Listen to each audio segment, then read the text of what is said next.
Hachee. It is actually more of a fall or winter dish, but I like it and sometimes I crave it no matter what the weather. So that's why I'm making it today. Hachee is a typical Dutch stew made of beef and onions. It also has a little bit of a tang because there's a little bit of vinegar in there. Growing up, I really loved hachee. However, I did not like what my mom served with it, which was red cabbage and potatoes. Nowadays, I typically eat it with just some mashed potatoes and salad.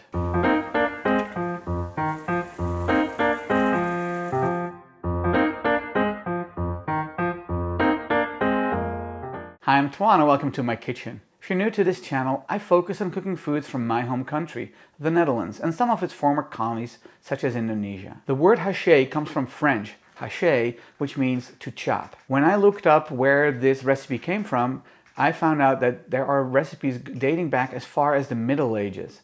Back then, it was a way to use up tough pieces of leftover meat, which is why they added vinegar, because it helped tenderize those pieces. You will need 600 grams or 1.5 pounds of chuck roast, between 500 milliliters and a liter, half a quart to a quart of beef broth. You can either use one you made yourself or a store-bought one like I'm doing here. 2 tablespoons of apple butter, salt and pepper to taste, 2 tablespoons of white distilled vinegar, 2 tablespoons of all-purpose flour, 2 tablespoons of butter, 3 large onions, 3 cloves, 2 bay leaves, and you'll also need 2 tablespoons of oil for browning the meat. We're going to cut the onions into half circles, approximately 1/2 centimeter thick. That's 3/16 of an inch. You do want to make sure that you have all of the papery skin removed, and sometimes the first layer of the onion that isn't necessarily papery skin isn't that nice and soft, so I throw those away as well. We're going to cut the meat into 2.5 by 2.5 centimeter squares, or about 1 inch by 1 inch. While I'm cutting this, growing up, I liked hachee quite a bit. However, I did not like the traditional Dutch food that goes with it, which is red cabbage and potatoes. So whenever I would get home from school and I would see that hachee was on the stove, I was happy about the hachee, but not so thrilled about, the prospect of eating red cabbage.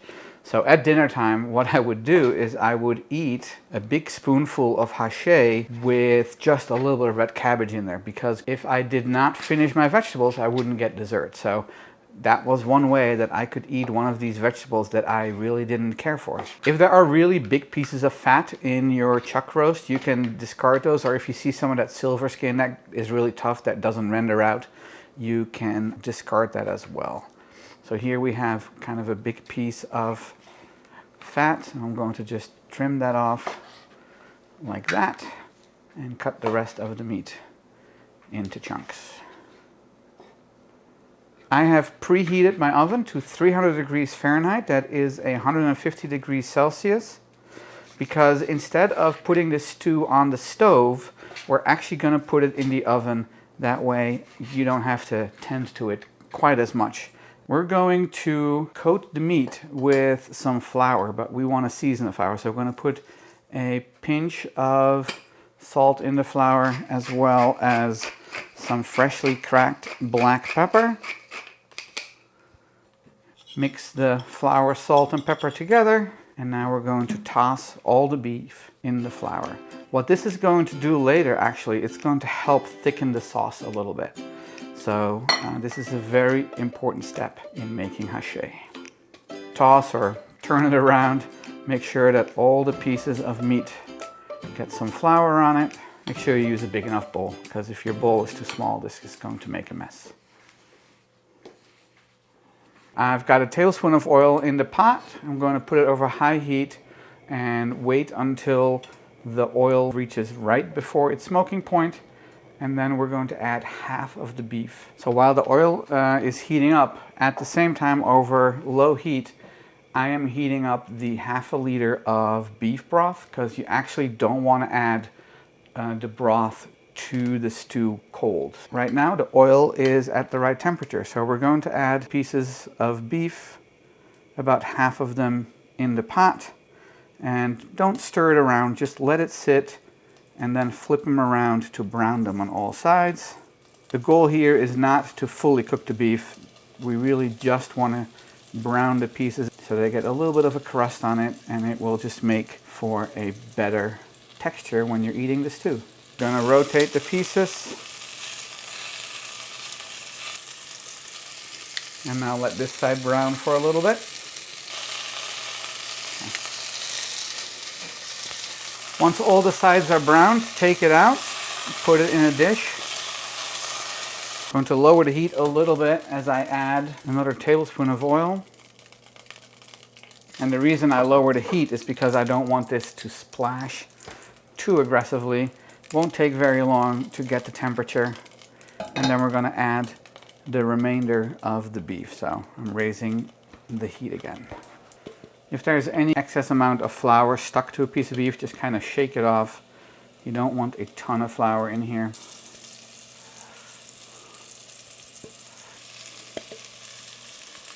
The second batch of beef has browned, so we're going to take it out. I'm going to turn the heat to low while we're doing that. Now it's time to cook the onions, so we're going to melt the 2 tablespoons of butter in the pan over medium-low heat. I like to scrape up some of the flour and the bits in the fond of the beef, and that will actually just add to the flavor of the onions as I'm cooking them. Don't turn the heat on too high here because A, you don't want to burn the butter, and you also don't want to burn that fond, those little pieces that we're scraping up, because all of that will end up just being great flavor in the final stew. The butter is all melted, so now we're going to add the onion. It may look like this is way too full, but onions cook down quite a bit. And you can see, by the way, that the little pieces of fond are getting stuck to the onions. That's exactly what you want. Keep cooking this until the onions have reduced in size and are all looking very glassy. You don't have to go to fully caramelized here because it's going to cook for a long time in the oven, and that will just finish off these onions. The smell of cooking onions is so great. I absolutely love it. And just, combined with the smell from browning the meat earlier, it already is making me hungry. As you can see, the onions have gotten glassy. They have reduced quite a bit in volume. In reducing, they have released a ton of liquid, which helps deglaze the bottom of the pot even more. So all that meat goodness that was on the bottom of the pot is now just infusing these onions. We're now going to add the beef. So the beef did release some juices, so pour that in as well. And now we're going to stir this around before we add the rest. Add the ½ liter of warm broth, 2 tablespoons of vinegar. I have made a little sash of the cloves and the bay leaf so it's easier to remove later. We're now going to increase the heat, bring this to a light boil before we put it in the oven. One of the reasons, again, why I like making these kind of stews not 100% on the stovetop, but rather start it on the stovetop and end it in the oven, is that you don't have to keep stirring it, because on the stove the only direction that the heat comes from is from the bottom, so you want to just keep stirring it to make sure that nothing burns or bakes onto the bottom. In the oven, it gets heated from all different sides. All right, we got bubbles going on, so I'm going to turn off the flame, put a lid on, and now we're going to put it in the 300-degree oven. And we're going to let it sit there for 2 hours. While the hachee is in the oven, right now is a great time for you to click the like and subscribe button. It will really help my channel. If you want YouTube to notify you whenever I post new content, click the bell. I'm going to take it out of the oven to check to see if we need to add any more liquid. Also add the apple butter. It still has plenty of liquid. There's no need to add more. If for some reason most of the liquid or a lot of the liquid was evaporated, I would add a little bit more warm broth, but now we have to add 2 tablespoons of apple butter. In Dutch, actually, it's called appelstroop, which is apple syrup. It is the exact same thing. I don't quite understand the different names. Stir this through here, and now I'm going to put it back in the oven without the lid on it, because I do want this to thicken a little bit. So by leaving the lid off, some of the liquid will evaporate and the sauce will get thicker.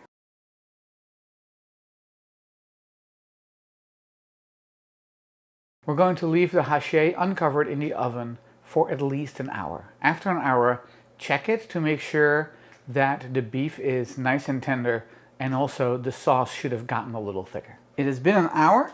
Let's take the hachee out of the oven.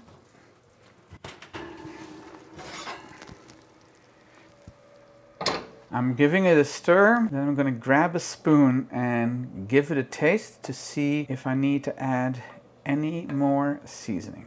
Be careful, this is really hot. Let it cool off a little bit. I think it needs a little bit more salt.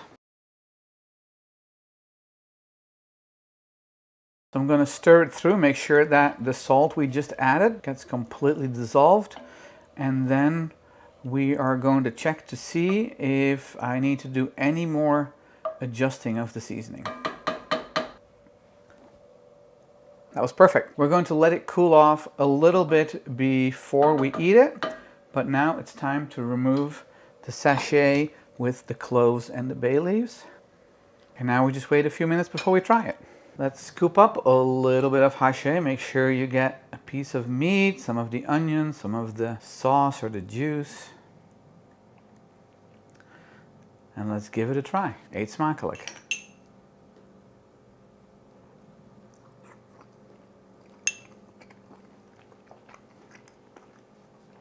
The meat is fall apart tender, the onions are so soft, but hachee is definitely one of those dishes that gets better overnight in the fridge. So this is a good thing to make the night before, put it in the fridge, and then serve it for dinner the next day. Just simply portion it out in a pan and warm it up over a low flame. I hope you enjoyed this video. If you did, please click the like and subscribe button and share it with your friends. If you have any questions, please leave them in the comments below. I will put the written recipe on my website, toineskitchen.com, and you can follow me on social media as well. Thanks, and I'll see you in the next one.